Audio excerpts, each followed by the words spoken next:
Hi y'all, Jason Martinkus here with Redemptive Living and another edition of A Day in the Life. Listen, a wife should never be sitting in your coach, counselor, pastor's office saying, I feel like now you're just waiting on me. All right, and it has different language. I feel like now you're just waiting on me. You're just waiting on this to be over with. You're just hoping I don't bring it up again. You're just waiting to see what I'm going to do. A wife should never have to say that in the recovery process. And if she does, one of two things is probably happening. The first is you're not doing very good recovery work. That just sometimes is the truth. I'll explain that in a second. The second is you're doing really good recovery work, but you're not communicating it very well. Okay, so let me explain that. Doing recovery work. Some people think sitting down and filling out the curriculum questions or watching the video or showing up at the group or doing the step summary, some people think that's the recovery work. That's not recovery work. That's the work that creates recovery work.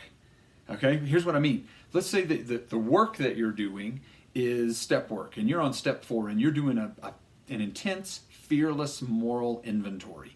And one of the things that you find in your inventory is character flaw, I'm impatient and impulsive. And so now you know that's one of those things you've got to work on. That's one of those things that you need God to like work out in you. So you're going to be proactive with that, which means today you're going to be mindful when you get in traffic in the morning. And rather than riding the guy's bumper in front of you and giving him the one finger wave, like you're just going to back off to 2 car lengths, you're going to pop on your favorite podcast, and you're just going to chill. Right? That's how you're going to go about practicing patience and offsetting impatience. You see what I'm saying? You did work that created work. Maybe today you're going to the grocery store, and rather than picking a line and hoping it's the fastest and seeing somebody in line 3 and running over there, today you're just going to pick line 7, take a deep breath, and wait your turn. Okay, maybe that's how you're practicing. You're doing work. From your work, you're doing work in recovery. If that's what you're doing, then part 2 is you got to communicate it. And so what that looks like is, for her, you're just saying, hey, honey, listen, I want to talk to you about recovery work today. Today I know impatience and like impulsivity is an issue. That's a character issue in my life. That's a sanctification issue in my life. You know it too. So today I was working on that. In traffic, this is what I did.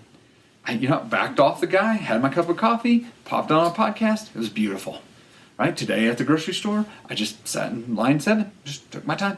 I was just waiting. I practiced recovery work today. No, it wasn't specifically sexual integrity related, but it's like character related, which is the underpinning of sexual integrity stuff. You did recovery work and you communicate that, hey, this is what I'm working on. This is how I'm working on it. And this is how it's going. All right? And if you're doing that, she won't ever have to say, I feel like you're waiting on me, because she'll see you're always working on you. And the truth is, there's always something to work on. Join the club. Like, we're a work in progress, right? There's always something we can be working on. And listen, here's where that goes. If you're chasing after who God is calling you to be, as a man, as a husband, as a father, as a commuter, whatever that is, there's always going to be stuff that shows up. There's always going to be something that you're working on. And if you're communicating that to her, that's going to be the thing that draws her back into the relationship with you. Like, the stuff that marital redemption is based on is not whether you arrived and then she finally decided that she wanted to arrive and now we both arrived together. It's not that. It's based on you becoming who God is calling you to be, chasing after that with everything you've got, and she can't help but want to be with you in that process.